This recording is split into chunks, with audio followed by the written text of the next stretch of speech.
So similar figures देखकर आप ये तो डिसाइड कर पाओगे कि कौन कौन से फिगर्स सिमिलर हैं। उसकी कंडीशन आपने ये देख ली कि सिमिलर होने के लिए दो कंडीशन होनी चाहिए कि कॉरस्पॉन्डिंग एंगल्स इक्वल हो प्लस कॉरस्पॉन्डिंग साइड्स का रेशियो सेम आना चाहिए। सेम चीज़ ट्राइंगल्स के लिए भी अप्लाई होगी। ट्राइंगल्स के सिमिलर होने के लिए भी यही दो कंडीशंस होंगी। फर्स्ट इज कि उनके corresponding angles should be equal and second is कि उनके जो कॉरस्पॉन्डिंग साइड्स होंगे उनका रेशियो सेम आए। नेक्स्ट, अगर किसी भी दो ट्राइंगल्स के कॉरस्पॉन्डिंग एंगल्स इक्वल आते हैं तो ऐसे ट्राइंगल्स को इक्वी एंगुलर ट्राइंगल्स भी कहा जाता है। और इन दो इक्वी एंगुलर ट्राइंगल्स से रिलेटेड एक स्टेटमेंट दी थी बहुत ही फेमस ग्रीक साइंटिस्ट ने, दैट इज थेल्स। थेल्स ने एक स्टेटमेंट दी थी। उस स्टेटमेंट में ये कहा गया था अगर दो इक्वी एंगुलर ट्रायंगल्स होंगे तो उनके साइड्स का जो रेशियो होगा वो हमेशा सेम होगा। लेकिन वो कौन से साइड्स? वो कॉरस्पॉन्डिंग साइड्स जो होंगे उनके कॉरस्पॉन्डिंग साइड्स का जो रेशियो होगा वो हमेशा सेम होगा। और इस रिजल्ट को एक और नाम से भी जाना जाता है, that is basic proportionality theorem, और simple we can say BPT, basic proportionality theorem, या फिर इसे थेल्स थ्योरम भी कहा जाता है। नेक्स्ट, अगर हमें बेसिक प्रोपोर्शनैलिटी थ्योरम को समझना है तो हम स्टार्ट करते हैं। सबसे पहले ये समझते हैं कि थ्योरम में एक्चुअली में कहा क्या गया है, that is theorem first. Theorem first की सबसे पहले हम स्टेटमेंट को समझेंगे, इसके बाद हम उस स्टेटमेंट को प्रूफ करके देखेंगे कि हम उस स्टेटमेंट को प्रूफ कैसे कर सकते हैं। लाइक हमारे पास जो स्टेटमेंट है वो ये है, if a line is drawn parallel to one side of a triangle.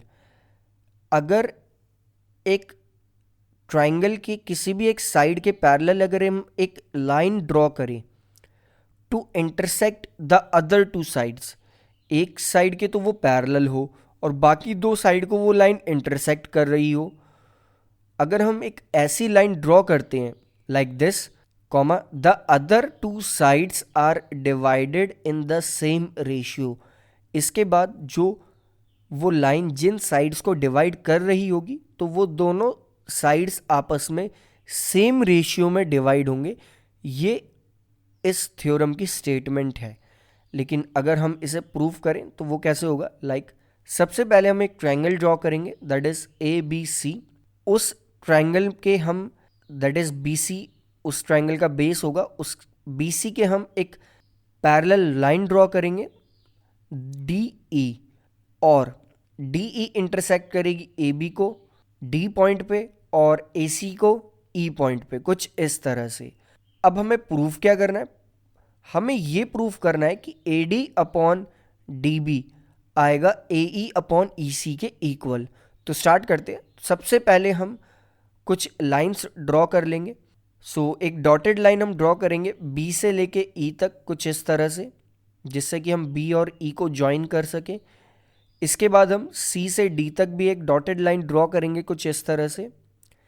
Next हम दो परपेंडिकुलर डॉटेड लाइंस ड्रॉ करेंगे ट्राइंगल ए डी ई, जो ये छोटे वाला ट्राइंगल है इसमें डी से एक परपेंडिकुलर ड्रॉ करेंगे ए ई पे, दैट इज डी एम, कुछ इस तरह से।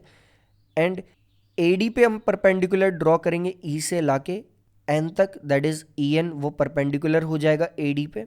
तो हमारा फिगर कुछ ऐसा दिखाई देगा। अब हम ट्राइंगल ए डी ई को देखते हैं। ट्राइंगल ए डी ई का अगर हम एरिया देखें तो एरिया होगा इस ट्राइंगल का हाफ बेस इनटू हाइट, और बेस यहाँ पे ट्राइंगल ए डी ई में है ए डी और हाइट इसकी है ई एन। इस ट्राइंगल का that is A D E का एरिया हो जाएगा half A D multiplied by E N. और हम इसे कुछ इस तरह से लिखेंगे like A R bracket A D E is equals to half A D multiplied by E N. Next, इसी तरह से हम ट्राइंगल बी डी ई का अगर हम एरिया देखें तो बी डी ई का भी एरिया होगा हाफ बेस इंटू हाइट। लेकिन यहाँ पे अगर हम बेस देखें तो वो बेस होगा डी बी और अगर इस ट्राइंगल की अगर हम हाइट चेक करें तो वो भी ई एन के ही इक्वल होगी, भले ही वो बाहर हो लेकिन हाइट तो इतनी ही होगी इस ट्राइंगल की भी, दैट इज ई एन। तो इस ट्राइंगल का एरिया आ जाएगा that is A R B D E is equals to half D B multiplied by E N. इसके बाद अगर हम ट्राइंगल ए डी ई में बेस को चेंज कर दे, अगर हम ए ई को बेस मान ले तो उसके अकॉर्डिंग हाइट हो जाएगी डी एम। तो उसके अकॉर्डिंग अगर हम एरिया आप कैलकुलेट करके लिखें तो हम इसे लिखेंगे कुछ इस तरह से, like area of triangle A D E is equals to half A E multiplied by D M, क्योंकि अब हमने बेस मान लिया है ए ई को और हाइट मान ली है डी एम को।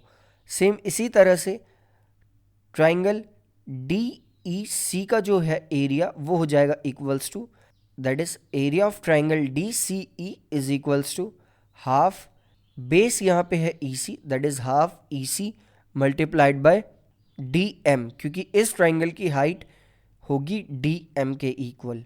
सो यहाँ पर हमारे पास कुछ एरियाज आ चुके हैं।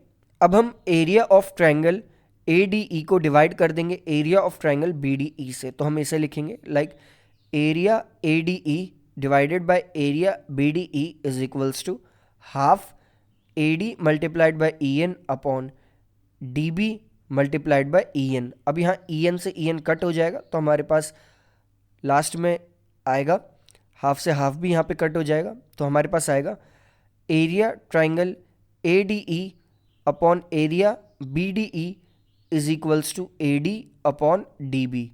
नेक्स्ट हम area of A D E को डिवाइड करेंगे area of D E C से।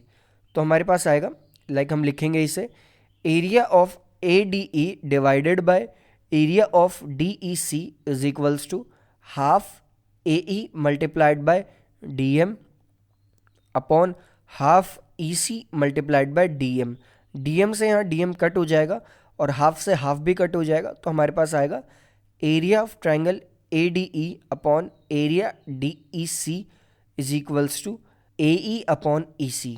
एक इम्पॉर्टेंट चीज़ यहाँ पर जब आप ट्राइंगल बी डी ई और डी ई सी को देखेंगे तो आप ये नोटिस करेंगे कि ये दोनों ट्राइंगल्स, इन दोनों ट्राइंगल्स का सेम बेस है वो डी ई, और दोनों ट्राइंगल्स सेम पैरेलल लाइंस के बीच में है, वो पैरेलल लाइंस है डी ई और बी सी।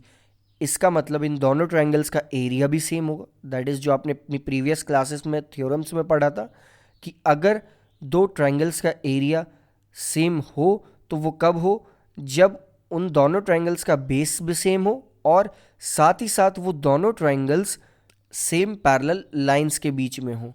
सो यहाँ पे इस केस में ऐसा हो रहा है क्योंकि ट्राइंगल बी डी ई और ट्राइंगल सी ई डी ये दोनों ट्राइंगल्स सेम बेस पे भी हैं और सेम पैरेलल लाइंस पे भी है। सो हम इसे लिख देंगे area B D E is equals to area D E C.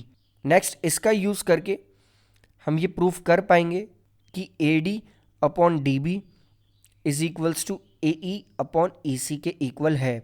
That is हम लिखेंगे इसे area A D E upon B D E is equals to A D upon D B. That is इसके बाद हम लिखेंगे area A D E upon area B D E is equals to A E upon E C. यहाँ पे हमने area D E सी को B D ई इसलिए लिख दिया है क्योंकि ये दोनों एरियाज इक्वल थे। सो अब इन दोनों इक्वेशंस का यूज़ करके हम ये लिख देंगे A D upon D B is equals to A E upon E C, और यही हमें प्रूफ करना था। That is A D upon D B का रेशियो इक्वल आए A E upon E C के रेशियो के।